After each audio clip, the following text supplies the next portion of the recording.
सभापति जी, लता मंगेशकर जी के भाई हृदयनाथ मंगेशकर जी ने वीर सावरकर पर एक कविता स्वरबद्ध करके आकाशवाणी पर प्रस्तुत करने का योजना बनाई। इतने मात्र पर हृदयनाथ मंगेशकर जी को आकाशवाणी से हमेशा के लिए बाहर कर दिया गया। मैं इमरजेंसी के उन दिनों को भूल नहीं सकता और शायद आज भी वो तस्वीरें मौजूद है। ये जो लोकतंत्र की बातें करते हैं, मानव गरिमा की बातें करते हैं और बड़े बड़े भाषण देने के लिए शौकीन लोग हैं, आपातकाल में जॉर्ज फर्नांडिस समेत देश के महानुभावों को हथकड़ियां पहनाई गई थी, जंजीरों से बांधा गया था। संसद के सदस्य, देश के गणमान्य नेता, उनको हथकड़ियां और जंजीरों से बांधा गया था। इनके मुंह में संविधान शब्द शोभा नहीं देता है। देश की पहली सरकार थी, नेहरू जी प्रधानमंत्री थे और मुंबई में जब नेहरू जी प्रधानमंत्री थे तब मुंबई में मजदूरों की एक हड़ताल हुई।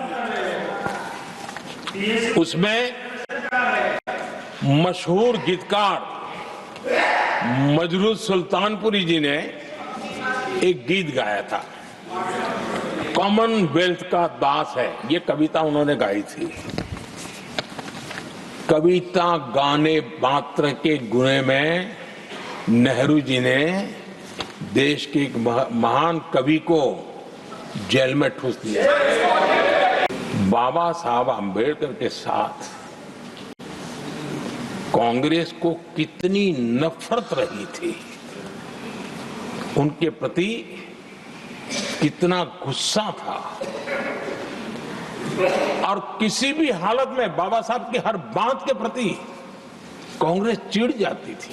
और इसके सारे दस्तावेज मौजूद है। और इस गुस्से को दो बार बाबा साहब को चुनाव में पराजित करने के लिए क्या कुछ नहीं किया गया।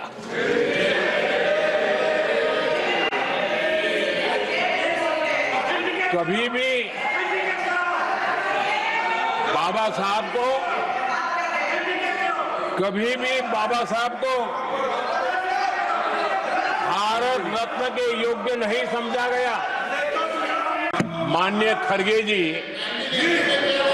आपके सामने बढ़िया शेर सुनाते रहते हैं और उनका शौक है शेर सुनाने का।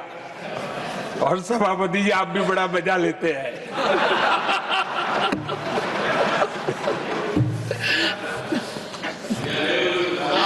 एक शेर मैंने भी कहीं पढ़ा था,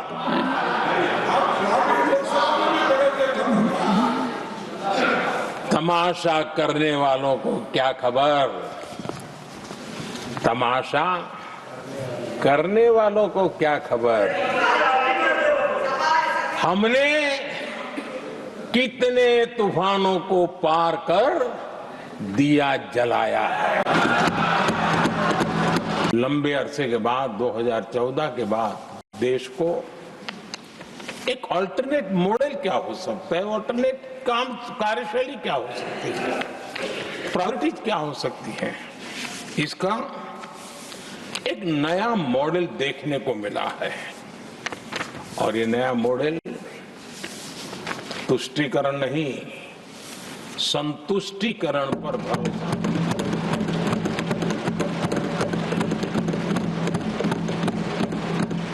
भारत की विकास यात्रा में नारी शक्ति के योगदान को कोई नकार नहीं सकता है। लेकिन उनको अगर अवसर मिले और वो नीति निर्धारण का हिस्सा बने तो देश की प्रगति में और गति आ सकती है।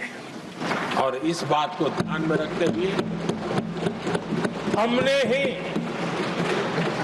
और इस सदन का पहला निर्णय हुआ, हम देशवासी गर्व कर सकते हैं, सदन इस बात के लिए याद रखा जाएगा, ये नया सदन सिर्फ उसके रूप रंग के लिए नहीं, ये नया सदन का पहला निर्णय था नारी शक्ति बंधन।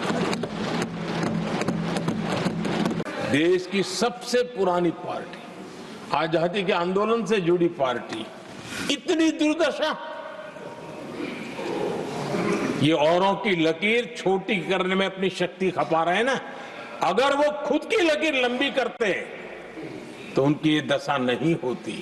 और मैं बिना मांगे एडवाइस दे रहा हूं, आप अपनी लकीर लंबी करने में मेहनत कीजिए, सोचिए, तो कभी न कभी देश आपको भी ये 10 मीटर दूर यहाँ आने का अवसर देगी। आप कल्पना कर सकते थे कि जब देश में चुनी हुई सरकार नहीं थी, एक स्टॉप गैप अरेंजमेंट था चुनाव तक का, वो स्टॉप गैप अरेंजमेंट में जो बैठे थे महाशय, उन्होंने संविधान में संशोधन कर दिया आते ही। चुनी हुई सरकार करती तो थोड़ा भी तो समझ आता था, लेकिन उतना भी इंतजाम नहीं किया। और किया क्या, उन्होंने फ्रीडम ऑफ स्पीच को कुचला, फ्रीडम ऑफ स्पीच को कुचला, अखबारों पर, प्रेस पर लगाम लगाई और डेमोक्रेट का टैग लगाकर घूमते रहे दुनिया में। है बहुत अंधियारा, है बहुत अंधियारा, अब सूरज निकलना चाहिए, अब सूरज निकलना चाहिए, जिस तरह से भी हो ये मौसम बदलना चाहिए। मेरे देश उदास न हो, फिर दीप जलेगा, तिमिर ढलेगा, सूरज निकलेगा, अंधेरा छटेगा, कमल खिलेगा।